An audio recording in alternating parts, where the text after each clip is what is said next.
Vote जिहाद पर आपकी कभी आवाज नहीं निकली। वोट जिहाद उत्तर प्रदेश में समाजवादी पार्टी की नेता ने कहा था ना, एक वर्ड नहीं निकला था आपका।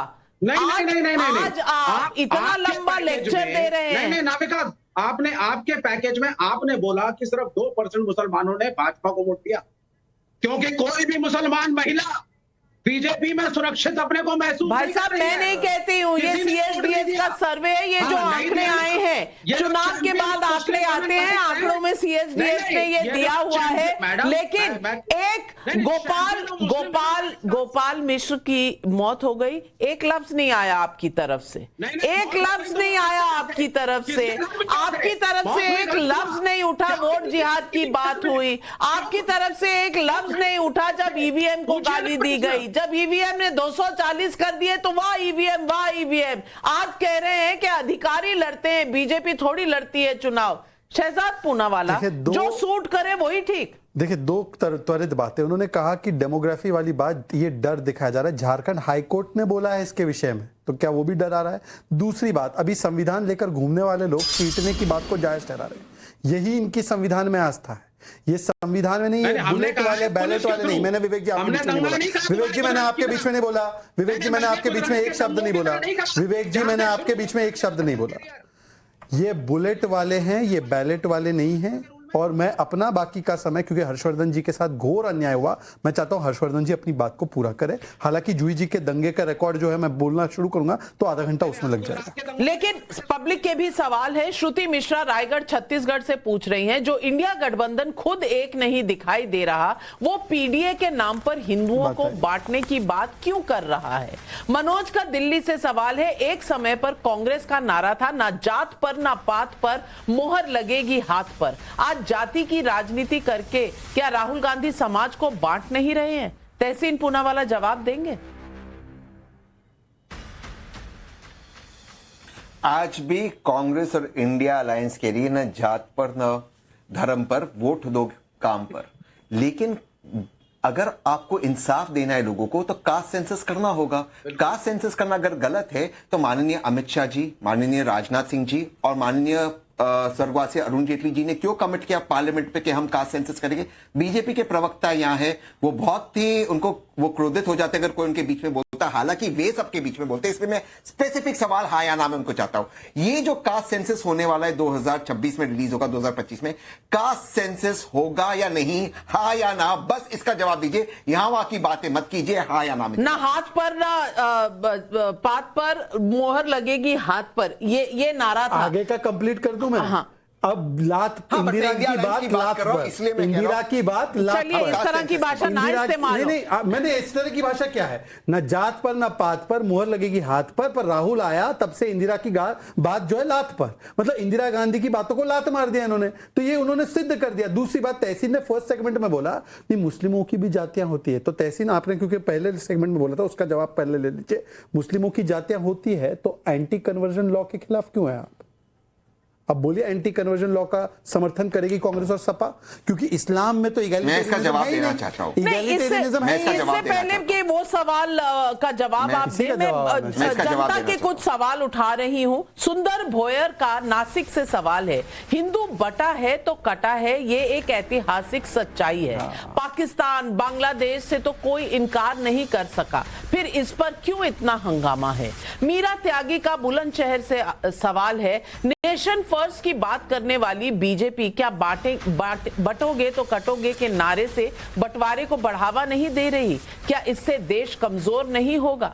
यह सवाल भी पूछा गया है। हर्षवर्धन त्रिपाठी, मैं आपसे पूछना चाहती हूं, आज फैसला आप पर छोड़ती हूं, दोनों तरफ की बात आप कहां खड़े हैं?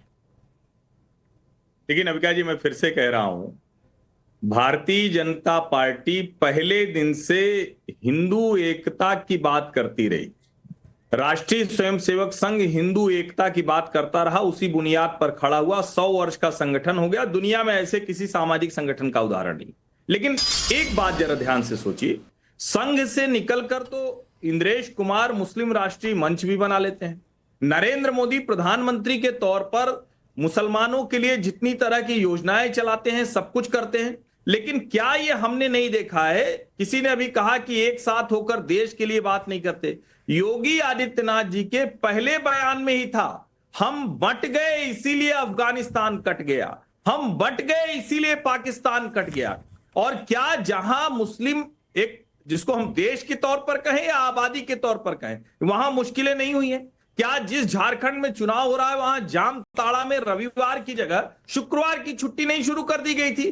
क्या वहां पर इस तरह की स्थितियां नहीं आ रही कि अवैध घुसपैठिए आ रहे हैं और वहां की भोली भाली आदिवासी महिलाओं को अपने जाल में फंसा रहे हैं? क्या ये सारी रिपोर्ट्स नहीं है? फिर भी हम आंख मूंद लेते हैं। और मैं फिर कह रहा हूं, एंटी मुस्लिम इसको विपक्ष बना रहा है और कम्युनल काम कांग्रेस कर रही है। वो चाहती है कि मुसलमान उसके पास पूरा का पूरा रहे और जहां बटे वो हिंदू जातियों में बटे। क्या ये सच नहीं है? अगर वो कम्युनल स्टेट में कम्युनल नहीं है तो फिर भारतीय जनता पार्टी जो कोशिश कर रही, नरेंद्र मोदी जो कोशिश कर रहे, वो कैसे कम्युनल हो सकता है? बिल्कुल कम्युनल है।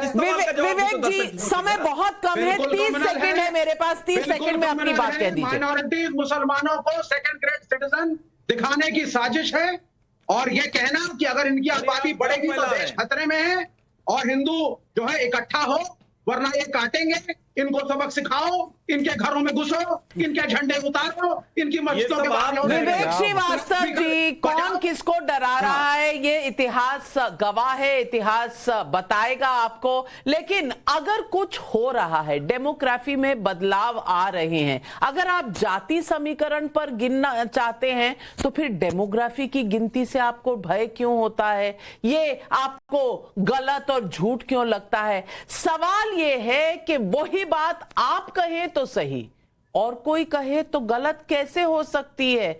यही सवाल है आज पब्लिक का। बटेंगे तो कटेंगे, अगर बीजेपी कहे तो कम्युनल, और वही बात अगर इंडिया अलायंस गठबंधन में कोई कहे तो सत्यवचन भी है, सेक्युलर भी है।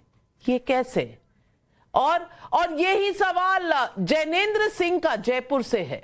हिंदू बटेंगे तो कटेंगे पर अखिलेश यादव की पार्टी के ऐसे रिएक्शन क्यों आ रहे हैं? क्या पीडीए के नारे पर भरोसा नहीं रहा? जूही जी, ना हम बांटना चाहते हैं, ना काटना चाहते हैं, हम आगे बढ़ना चाहते हैं। वर्तमान में उत्तर प्रदेश की स्थिति बहुत खराब है और बहराइच में जो हुआ है वो घटना नहीं है, वो दंगा है, वो शासन द्वारा प्रायोजित दंगा है। दुकानें जलाई गई हैं। आज भी बहराइच के लोगों को आधार कार्ड मांगा जा रहा है, आपका प्रशासन वहां नहीं था। ये बात सही है कि किसी इजाजत की जरूरत नहीं है मूर्ति विसर्जन के लिए, लेकिन बहराइच में भाईचारा समितियां हैं, पहले से सबको पता रहता है, आपने ऐसे होने दिया तो क्यों नहीं एक्शन ले पा रहे हैं योगी आदित्यनाथ? नारे सही बात है, बहुत ही इररिलेवेंट हैं। आप कोई नारा दें, ये भारत है, हम यूनाइटेड हैं।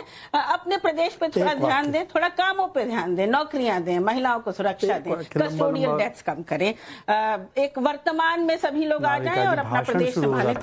उत्तर प्रदेश शहजाद पूनावाला जी, काउंटर में दिखेगी, काउंटर आ रहा है शहजाद का। एक ही वाक्य का काउंटर है। अभी 9 बाईपोल्स हो रही है, इनसे पूछे कि 9 बाईपोल्स हो रही, किस समुदाय को सबसे ज्यादा टिकट दिया? यादवों को, दलितों को, बिंद को, मौर्य को, किसको दिया? 4 मुस्लिमों को, 4 मुस्लिम्स को दिया है और बाकी सब कटते रहे। एक को जोड़ना है, हिजबुल्लाह से लेकर हमास तक जोड़ना है, यही इनकी मानसिकता है।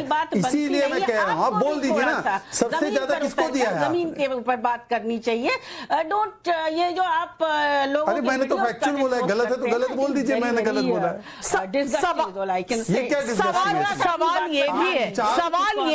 सवाल ये भी है और तहसीन पूनावाला जी, लास्ट में आपसे यही सवाल पूछूंगी।